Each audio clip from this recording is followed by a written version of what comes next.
E o Brasilzão, hein? Vocês estão vendo que eu tô caracterizado aqui? Ontem, 1h45 da manhã, começou o jogo aqui pro horário daqui de Portugal. E eu achei que eu ia ter o desprazer de desperdiçar horas da minha noite de sono assistindo o jogo do Brasil. E eu fui surpreendido positivamente com algumas coisas. Foi um jogo decente do Brasil, algo que não acontecia há alguns anos, né? E aí a galera já tá falando em Hexa de novo, o Brasil tá classificado para a Copa do Mundo, a única seleção classificada para todas as Copas do Mundo na história. E a gente tem que falar algumas coisas. Eu acho que para realmente ter o sonho do Hexa, 5 tópicos têm que estar completamente alinhados em termos de expectativa e em harmonia entre eles, né? Esses 5 tópicos para mim são CBF, instituição, diretoria, etc. Que eu não vou ficar falando muito aqui no vídeo porque não tem muito o que fazer, é só ela não atrapalhar demais a seleção e não atrapalhar demais os restantes tópicos. Se ela fizer o mínimo, já tá suficiente. Torcida, isso é muito importante, tem que ter um realinhamento de expectativas gigantesco e tem que mais ajudar do que atrapalhar. E isso é um problema sério. Eu acho que a seleção brasileira, a torcida, atrapalha muito porque não tem uma expectativa irreal a respeito do futebol brasileiro. Normalmente o torcedor de seleção é aquele que acompanha o futebol só a cada 4 anos, vê os jogadores só a cada 4 anos, ou de vez em quando uma Copa América, uma Copa das Confederações que nem tem mais, ou então quando a seleção vai jogar na cidade dele, ele vai lá no estádio ver esses jogadores e tal. Então é um torcedor que normalmente fica surpreso, né? Um torcedor que ainda fica achando que está em 2002, ainda acha que está na época de 70. Então, a nova realidade da seleção brasileira, o futebol muda muito rápido, a nova realidade da seleção brasileira ainda não está muito clara para a maioria dos torcedores. A gente vai falar um pouquinho disso hoje também. Tem também a questão da imprensa, que é muito importante. A imprensa também fomenta essa falta de realidade nas expectativas e às vezes atrapalha muito também o trabalho da seleção brasileira. Tem a comissão técnica, que eu acho que é muito importante, que agora é um problema resolvido. O Carlo Ancelotti é um super treinador. Só resta saber, quase resolvido, né? Só resta saber se ele vai conseguir se adaptar mesmo ao futebol brasileiro e vai conseguir desempenhar um bom trabalho nesse um ano, mas eu acho que é um baita de um problema resolvido, e vou dizer por quê. E também tem a questão dos jogadores, que são esses caras aqui que entram em campo que resolvem a parada. Então a gente vai falar tópico a tópico, tá? Sobre isso aí. Primeiro, CBF, é só não atrapalhar, é só fazer o mínimo, e eu acho que ela já fez o mínimo, contratar um treinador que não tinha como esperar grandes coisas com o Fernando Diniz, Dorival Júnior, com técnicos interinos como estavam sendo antes, e agora contratou um treinador que talvez o Brasil nunca tenha presenciado uma chegada de um treinador tão grande no momento que chega na seleção brasileira. Carlo Ancelotti talvez seja um dos maiores treinadores da história do futebol, se não o maior, porque com mais sucesso, né? Pô, quantidade de Champions, quantidade de sucesso que ele teve em várias ligas diferentes e se adaptar a várias situações diferentes é incrível. A gente vai falar um pouco disso daqui a pouco. Beleza, vamos primeiro para a parte da torcida, tá? Porque a CBF, a gente não tem muito o que fazer. A corrupção tá aí, suspeitas de um monte de coisa. Pelo menos fez alguma coisa decente, que é agora alinhar o calendário com a data FIFA, né? Pelo menos não tem jogo do Brasileirão ao mesmo tempo da data FIFA. Mas vamos para a torcida. Ó, problemas seríssimos de torcida, tá? Isso aqui é uma coisa que não pode acontecer de maneira nenhuma. Protesto de torcedores do Corinthians na Neoquímica Arena durante Brasil e Paraguai. Exigimos a reforma do estatuto já. O jogo foi na Neoquímica Arena, provavelmente teve uma porrada de torcedor corintiano e teve essa faixa aí que depois foi retirada pela polícia. Cara, isso não é momento para... O torcedor tem que entender e tem que ajudar a seleção. Não é momento para ficar falando de outras coisas. Teve vaia pro Estevão na hora da escalação, que são completamente, tipo, uma bizarrice sem tamanho. Teve isso aqui que eu não sei se é verdade, tá? Isso aqui eu vi um meme, mas aí me digam aí nos comentários vocês se isso aí é verdade ou não. Rivalidade? E a cadeira que deram pro Estevão no vestiário da seleção? Será que foi um corintiano que arrumou? Vacilo. Tipo assim, se todos os outros caras do vestiário tinham um lugar decente e o Estevão não, só porque é do Palmeiras, eu também não sei se foi por causa disso. Mas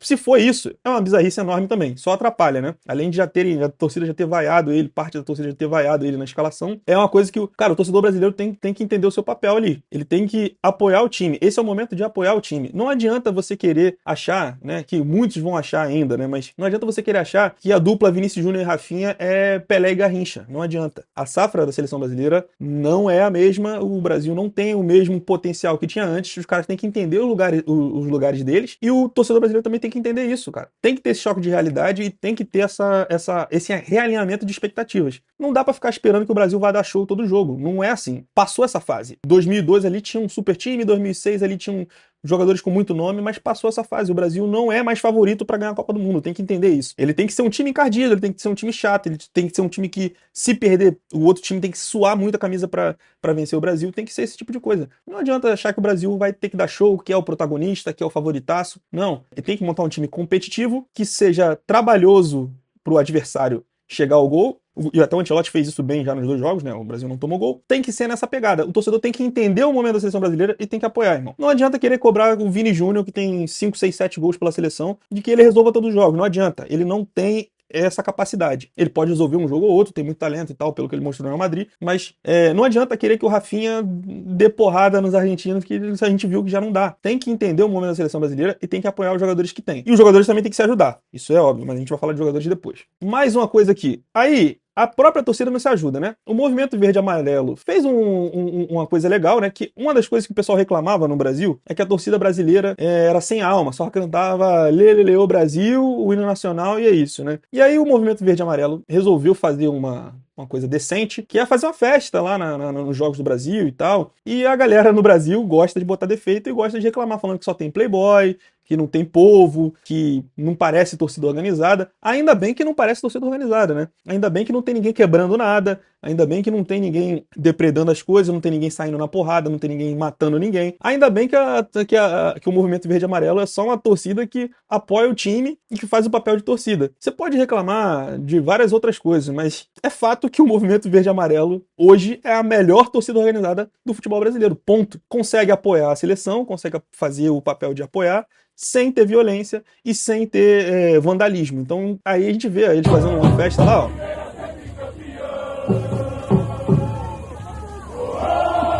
Tá vendo? A festa bonita, uma coisa legal, né?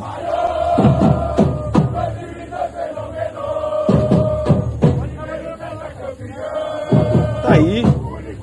Aí você vai ver os comentários, cara. É só galera descendo a madeira. Nem pra cair uma bomba atômica aí. Se passar um avião e jogar uma carteira de trabalho no meio desse bando, não sobra um. Cara, por que esses caras não... Eu não sei se todos esses caras fazem isso. Mas deveria acabar. Coisa pavorosa, não sei o quê. Eu duvido, pode ser que eu esteja enganado, e aí me digam nos comentários se eu estou enganado, mas eu duvido muito que esse mesmo pessoal fala essas coisas para as torcidas organizadas que matam pessoas ao redor do estádio, que brigam, que quebram as coisas, que fazem atrocidades, né? Eu duvido que esses caras fazem esse tipo de coisa cobrando organizada. Eles querem uma organizada que quebre tudo. Então, meu amigo, tem que se ajudar. O Brasil tem que se ajudar. E aí isso parte da torcida também. A torcida tem que ajudar o Brasil. E o Movimento Verde e Amarelo eu acho que tá fazendo um trabalho decente nisso aí, tá? Beleza. Aí agora vamos pra imprensa, né? A imprensa, cara, eu vou até mostrar um vídeo do Ricardinho, não é... Assim, só tô usando como exemplo, tá? A imprensa no futebol brasileiro é um desastre a maior parte do tempo. São debates completamente rasos, fala muito pouco de futebol, muitas vezes querem falar de pautas sociais em cima das coisas. E quando vai falar da profundidade do futebol, né, dos detalhes ali, são poucos os caras que conseguem falar algo decente, né? E o foco normalmente é em coisas que não tem nada a ver, só pra caçar clique. Às vezes os caras falam gritando, ou falam umas aberrações. Porque é isso que gera entretenimento, é isso que gera clique, isso que dá dinheiro pros caras. Infelizmente a gente tem um público exigente. Isso é relação torcida com espectador, né, com a imprensa também. A torcida tem que ser mais exigente, o torcedor brasileiro tem que ser mais exigente. E é um dos motivos pelos quais eu parei de fazer conteúdo sobre o Bayern de Munique no meu outro canal em português. Eu passei pro inglês e mudei completamente porque já tava de saco cheio do público brasileiro, eu chutei o balde, mas é uma coisa que se puder melhorar, é bom pro Brasil, né? O público tem que ser um pouco mais exigente com quem tá falando de futebol. Deveria ser um pouco mais exigente com quem tá falando de futebol. Exigir um pouco mais de qualidade e menos entretenimento e menos palhaçada, né? Eu não tô falando que o Ricardinho é um palhaço, não, tá? Mas eu vou citar o exemplo dele aqui, que é um debate completamente raso, uma coisa que, né, os caras... E eu vou explicar por quê. É uma coisa que não deveria estar sendo comentada num programa sério falando de futebol.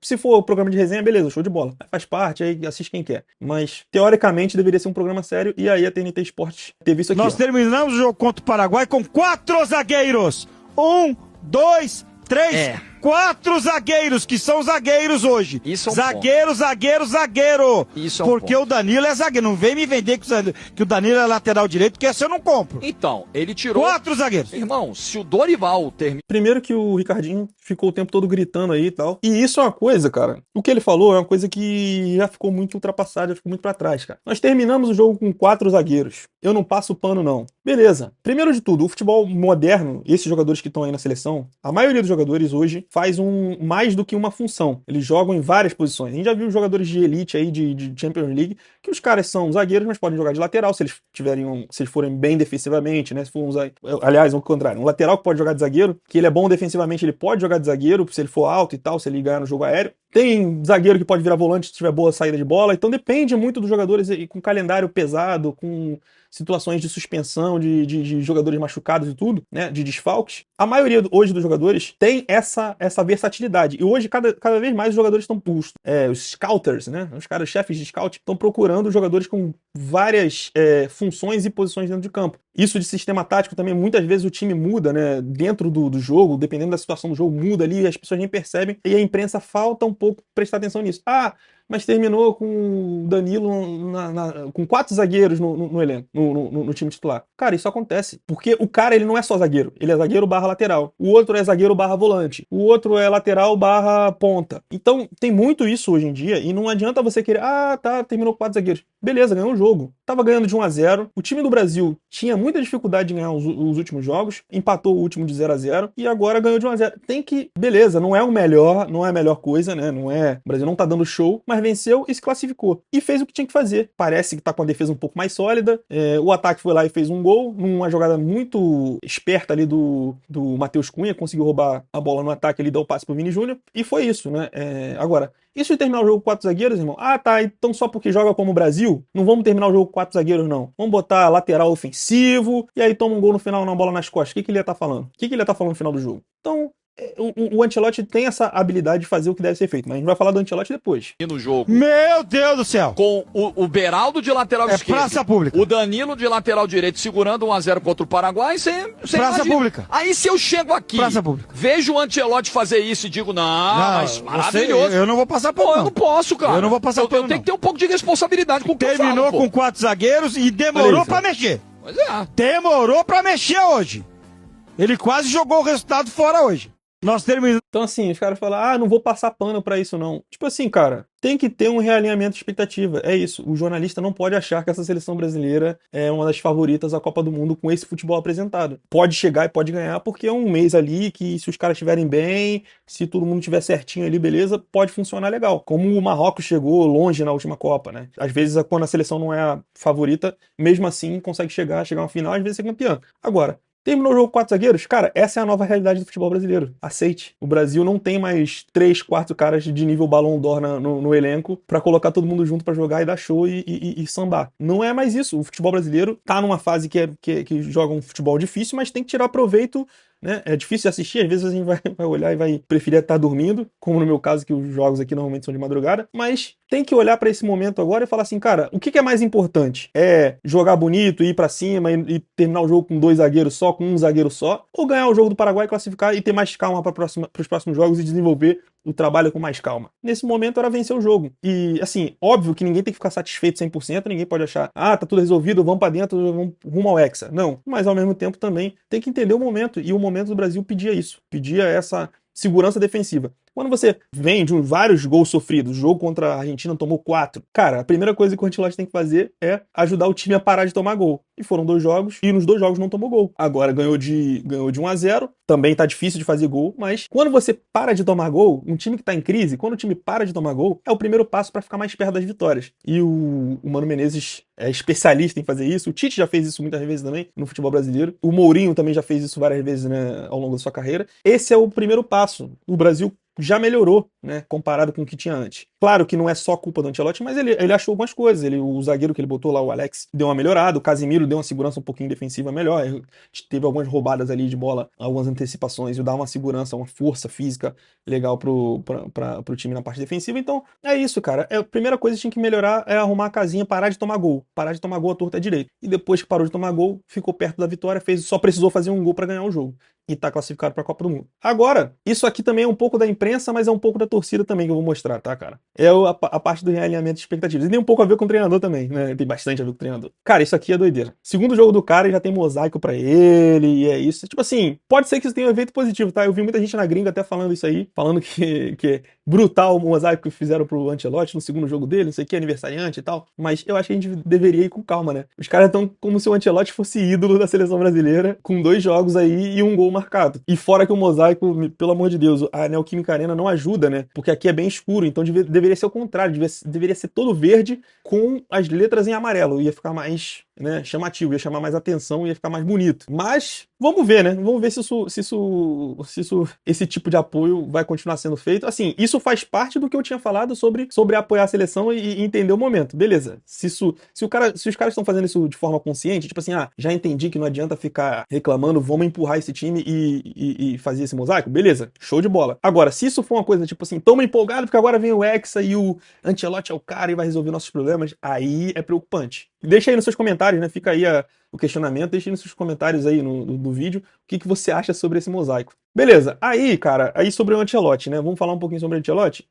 Aliás, isso aqui é um pouco da imprensa também. E também tem um pouco a ver com torcida, que se eu não me engano foi o cara do Movimento Verde e Amarelo que fez isso. Tanto a coisa do mosaico, que já parece um pouco exagerado, isso aqui parece ser mais exagerado ainda, tá? Ao final da entrevista coletiva pós-Brasil 1, Paraguai 0, Carlo Ancelotti ganhou de presente uma camisa com o nome Carlinhos, uma caixa de charutos e um óculos Juliette. Aí, cara, é o brasileiro estragando as paradas, né? Mr. Qui, bom cumpleaños, parabéns pela classificação. Em geral, te pergunto sempre em espanhol, mas hoje eu vou falar em português, porque eu sei que você está estudando e está entendendo bem o português. Professor, é impressionante ver a diferença da atmosfera desde a sua chegada na seleção brasileira. Cara, isso aqui já é uma babação de ovo gigantesca, né? Diferença de atmosfera desde a sua chegada. Calma aí, cara. Calma. A seleção desde 2014 é muito vívido isso. Hoje é seu aniversário, ontem foi seu aniversário, hoje, dia 11 de junho, falta exatamente um ano para começar a próxima Copa do Mundo. Então, em nome da torcida do Brasil, eu queria te dar um presente pelo seu aniversário. Quando a gente estava em Guayaquil, você... Tipo assim, o cara foi um pouco constrangedor. Acho que foi o Tom Savoia que fez isso, né? Se eu não tô enganado. Ele fez com toda boa intenção e tudo. Tentando mostrar uma coisa, uma forma de deixar o cara feliz, emocionado e tal. Olha a cara do Ancelotti. Tipo, completamente sério. Como tem que ser, né? Você elogiou minha camiseta? Aí, e essa aqui é personalizada com o seu nome, mister. E para essa foto se concretizar, também tem aqui, ó, uma caixa com os melhores charutos brasileiros e um óculos típico do Brasil, que é o Juliette. Pô, isso aqui é ridículo. Juliette, pra dar Juliette pro Ancelotti é ridículo. E sim, ojalá. Ele empolgadão. E o Ancelotti? Tá bom, obrigado. Muito obrigado por tudo, mister. E agora... Muito obrigado por tudo, mister. 2 jogos, 1 gol, cara. Calma, gente. Gente, tá sem empolgar, cara. Sem empolgar, rapaziada. Suas férias e seu aniversário. Vocaciones, por favor. É isso, então está encerrada a entrevista coletiva do técnico Carlo Ancelotti. Viu o semblante dele? Ele não tá nem aí, cara. Isso me deixou mais confiante na seleção brasileira do que esse presente. Até a próxima. Muito obrigado. Ele, sério, né, cara? Como tem que ser, né? E aí eu acho que... Por isso que eu fiquei um pouco em dúvida sobre essa questão do mosaico, que eu acho que pode ter sido mais pro lado do exagero de... querer fazer mídia, né? De mostrar que a seleção tá de volta, não sei o que, fazer o marketing da seleção muito grande, mais do que realmente um apoio entendendo os problemas da seleção e tentando ser o apoio incondicional, a motivação ali, o fato de empurrar o time pra frente, mesmo sabendo dos defeitos e das dificuldades. E aí, cara, e falando um pouquinho só do treinador, tá? O Ancelotti é um super achado da seleção brasileira, talvez seja o maior treinador que já passou pela seleção, chega com um status gigantesco. E ele é um cara que ele é exatamente o perfil de quem pode resolver os problemas que estavam acontecendo antes em relação ao posto de treinador e comissão técnica, né? Cara, o Tite, na Copa de 2022, ele avisou que não ia continuar na seleção. Tava claro, cabia à CBF já pensar num plano B, né? Pensar num substituto naquela época. Passou 2022, passou 2023, passou 2024 e em 2025, no meio de 2025, chegou um treinador de verdade. Eu não tô falando que os outros são treinadores de mentira, mas, cara, os outros estavam mais como interinos ou soluções caseiras que não eram um projeto de futebol feito pensando no ciclo dos 4 anos. Era, vamos trazer esse cara aqui para tapar o buraco e ver como é que vai ser. E não tinha um pensamento decente. Um pensamento de um treinador decente. Isso era para ter sido feito bem antes. Em 2022, quando o Tite disse que não vai ficar mais na seleção, já era para ter 3, 4 nomes encaminhados, conversar com eles, escolher o que mais se encaixa no perfil e desenhar o projeto de futebol da seleção brasileira nessa linha, o treinador sendo o cara central ali, escolhendo os jogadores que ele quer, pensando no modelo de jogo, pensando na forma que vai jogar contra os adversários, como vai se adaptar e como ia desenhar o caminho e a estrutura de futebol e os jogadores que iam participar desse ciclo. Porque tem alguns jogadores que às vezes no início do ciclo ainda estão no auge e tal, mas que não vão chegar inteiros na Copa do Mundo. E outros jogadores que estão muito novos ainda no início do ciclo, mas que vão chegar firmes no auge na próxima Copa do Mundo. Então fazer essa transição é muito importante. Às vezes é bom, muito importante ter um jogador veterano junto com um cara novo, tipo Endrick e Estevão. É muito importante às vezes ter esse cara, mesmo que o veterano não vá para a Copa, mas só dele passar um pouquinho dessa segurança para os caras novos, isso já dá uma ajuda do caramba. E esse papel poderia muito bem ser do Neymar, mas a gente não pode contar com o Neymar nesse aspecto. E a gente vai falar do Neymar daqui a pouco. Então, o Ancelotti chegou na seleção e ele é um cara com esse perfil de que pode resolver o problema desses treinadores que passaram na seleção, dessa falta de projeto de futebol no Brasil. Por quê? O Ancelotti é um cara que consegue se adaptar a várias situações. Foi campeão em várias ligas diferentes, foi campeão de formas diferentes da Champions League, que é a competição mais difícil do mundo. Inclusive, os 2 últimos títulos dele pelo Real Madrid são muito assim. O título de 2022, o Real Madrid perde pro Sheriff Tiraspol, um time que estava na primeira vez na Champions, um time da Moldávia, nenhuma participação na Champions, né? Pouca representatividade no topo do futebol europeu. É até difícil de chegar no estádio deles, assim, para quem é visitante, tudo. É um time que era completamente irrelevante e o Real Madrid perde esse jogo. E isso mostra que o Real Madrid não tinha um futebol sólido e consistente. Perdeu para ir na fase de grupos, depois passou na fase de grupos. Aí pega São 4 times que ele pega, acho que é PSG, que ele foi amassado no primeiro jogo lá e depois passou. Eu não sei se é necessariamente nessa ordem, tá? Chelsea também, que o Real Madrid joga pior do que o Chelsea se classifica. Se não me engano, o Manchester City também joga pior e se classifica. E na final, o Liverpool foi muito melhor. O Courtois foi o melhor do jogo,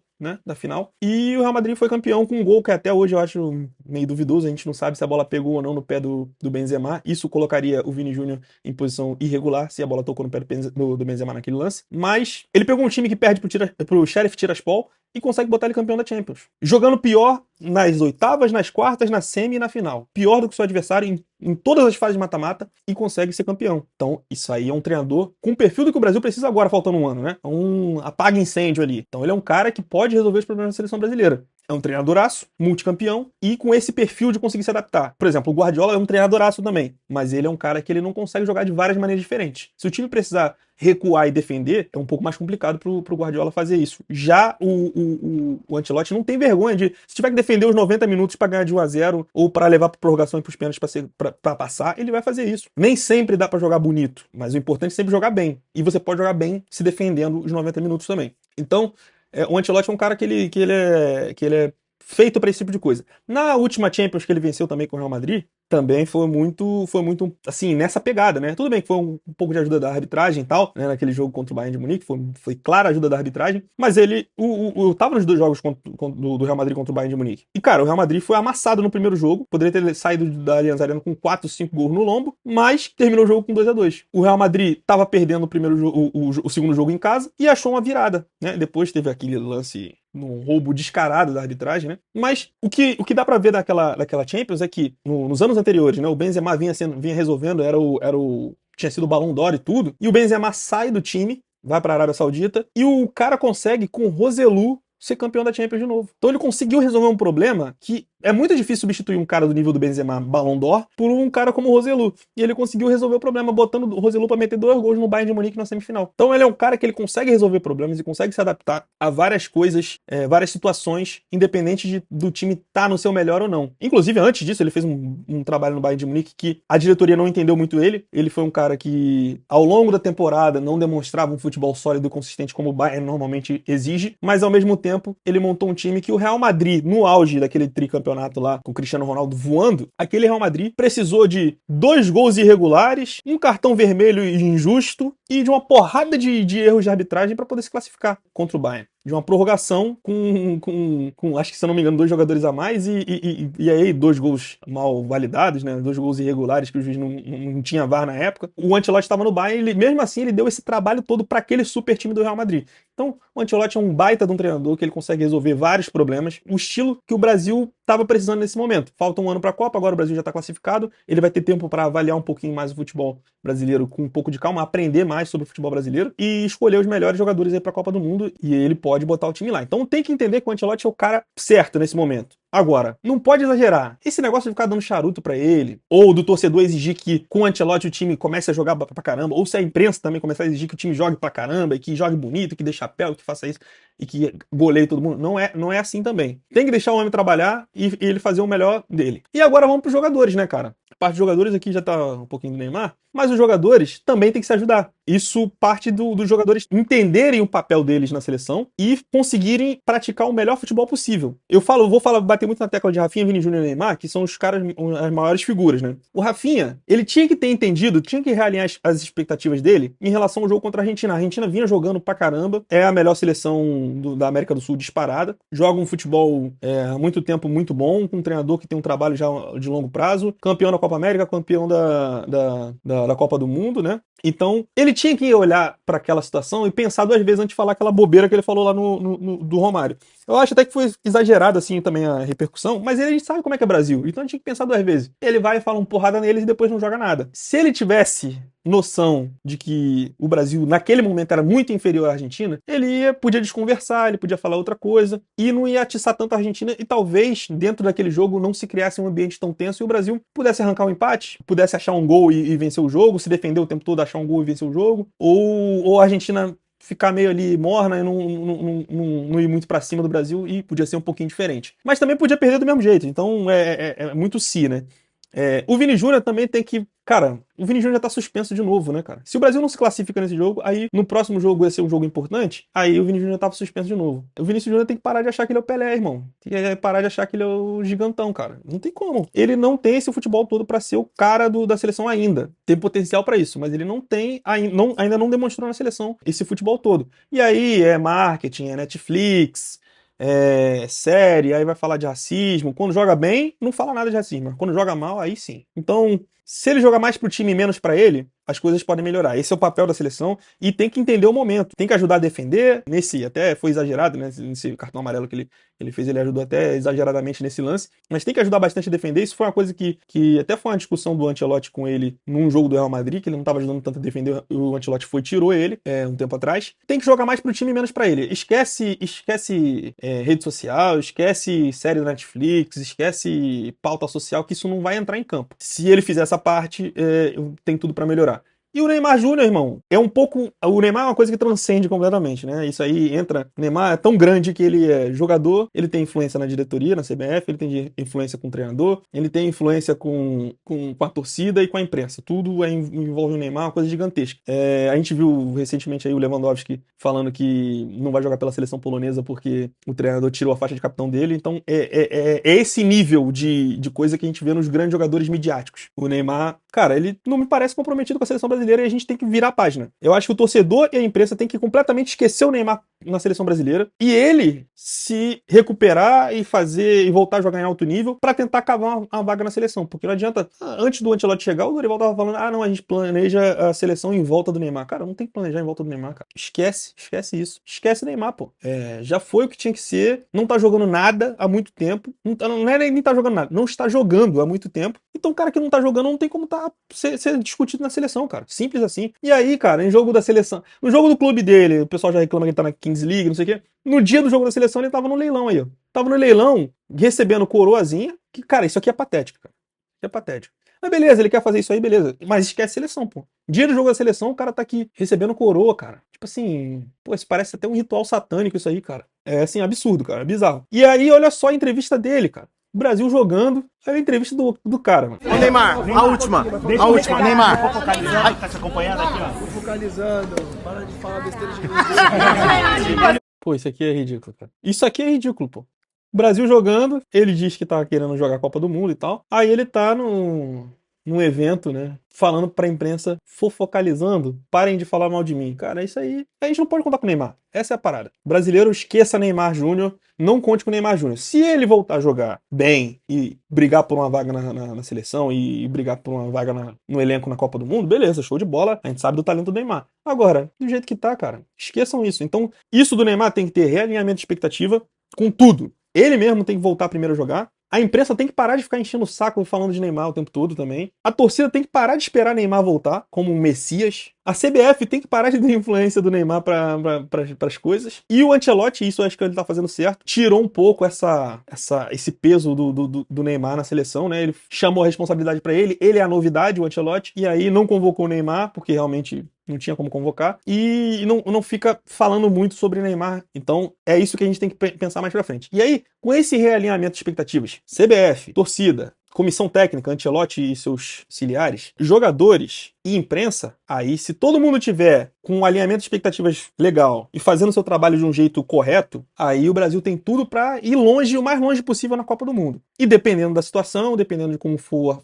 a fase de grupos, dependendo de como for o caminho até a final, dependendo das coisas que acontecerem ali, de como os jogadores estão, como as coisas estão funcionando, dá pra ser campeão. Agora, se botar a expectativa lá em cima achando que o Brasil tem a obrigação de ganhar todos os jogos, tem a obrigação de dar show, ficar achando que o Brasil ainda tá em 2002 ou que tá na época nos anos 70, que é referência mundial, esquece. Se tiver uma expectativa acima do que realmente está apresentando de futebol, do que realmente é capaz de apresentar, vai se frustrar. A chance de se frustrar é muito grande, porque vai aumentar a pressão e qualquer coisa que der errado, qualquer gol perdido, qualquer falha da defesa, vai virar um furacão, só vai se falar nisso e vai ser um problema sério. Então, é isso que tem que acontecer. Se esses 5 pontos estiverem alinhados, o Brasil tem chances de ir o mais longe possível. Se vai ser campeão ou não, é outra história. Mas se os 5 pontos não estiverem alinhados, pode ser campeão também, porque o futebol acontece de tudo. Mas é muito, muito, muito mais difícil, tá? Então deixa aí seus comentários, o que vocês acharam. Eu falei bastante tempo, né? Quase 40 minutos aí de vídeo. Digam aí o que vocês acharam. Um abraço. Eu vou continuar fazendo mais vídeos essa semana aí sobre vários outros assuntos, não só sobre futebol. Mas ontem foi o Jogo do Brasil, eu parei pra assistir e queria falar um pouquinho sobre isso. Valeu? Tamo junto, rapaziada. Abraço.